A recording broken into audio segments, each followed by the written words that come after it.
Welcome. We're going to spend about 10 to 15 minutes learning a little bit more about the physical, cognitive, emotional, and social development of young adolescents and adolescents.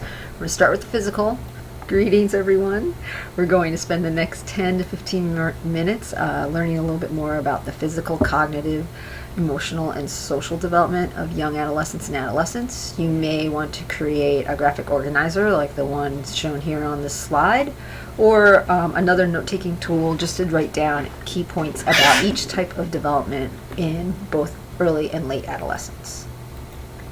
Start with the physical, and of course that tends to be predominantly defined by puberty and the ways in which children are moving from their childlike bodies to more adult bodies. For young adolescents, the things to be aware of is that we need to understand that there are going to be varied rates of maturity for these kids. As you can see from the picture here, a lot of times they will experience restlessness and fatigue due to hormonal changes. They need daily physical activity when they are also at this time developing sexual awareness, and that will become increasingly mature as they age.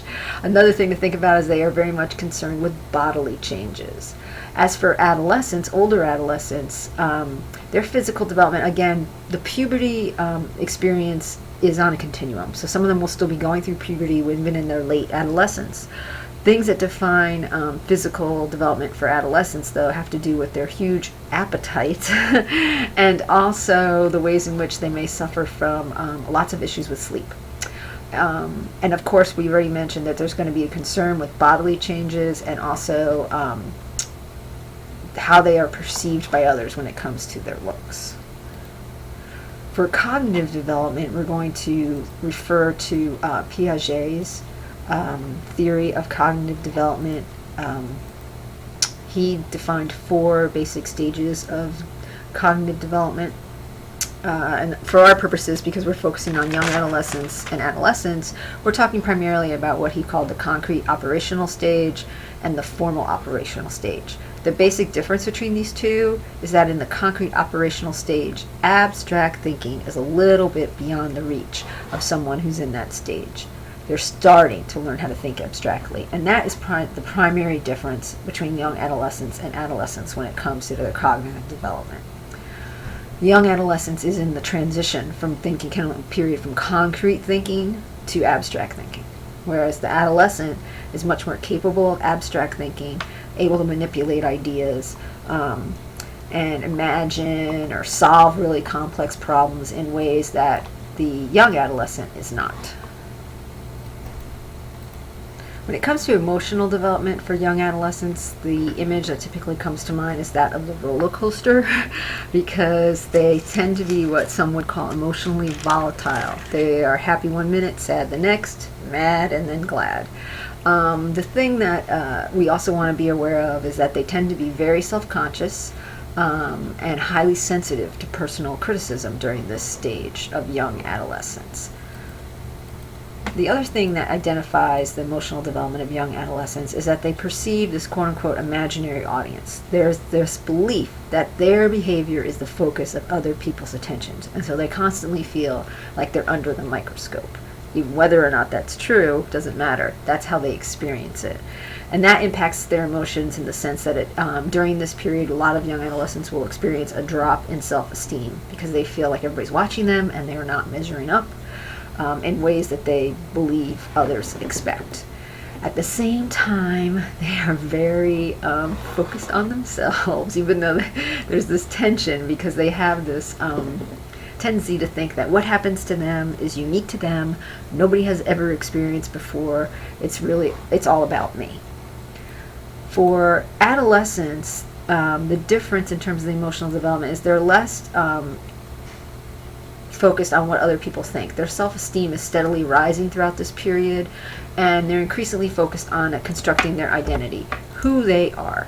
At the same time, some adolescents may suffer from periods of depression due to a lot of the biological, social, and emotional changes that they're going through. So that's another thing to be aware of when it comes to adolescents' emotional development.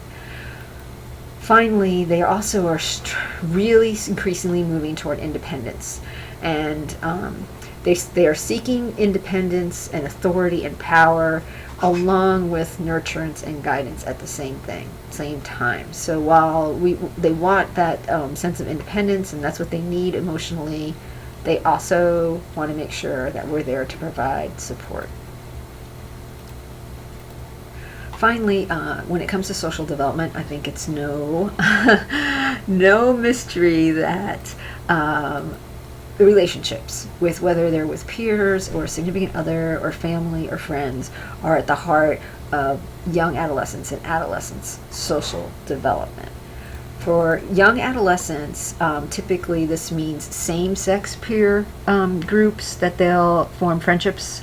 So as you can see from the images here, and where they are with their development, there's a constant sort of conflict with adults in their lives, simply because they're just going to disagree with whatever you say. No, that's not like it. They're becoming so much more peer identified that as a way to negotiate that, they typically have conflicts with the adults in their lives.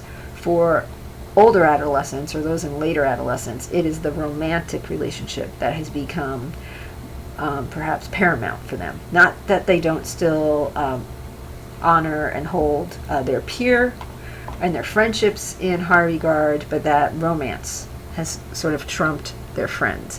But they also are more likely to have mixed gender groups in terms of like their friendships. And again, here there's this notion that the desire for conformity really decreases. They no longer have that sense of the perceived imaginary audience and everybody's watching me, so I better do what everybody else does. By late adolescence, for most folks, that has dissipated. So that's your brief introduction, if you will, to young adolescent and adolescent development. We looked briefly at the physical, cognitive, emotional, and social development of late and early adolescence. And what I'd like you to do now is turn to the 2 short readings for this week and add any information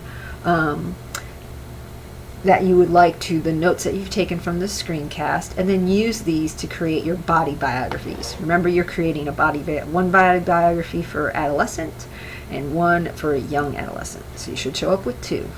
All right. Thank you for listening.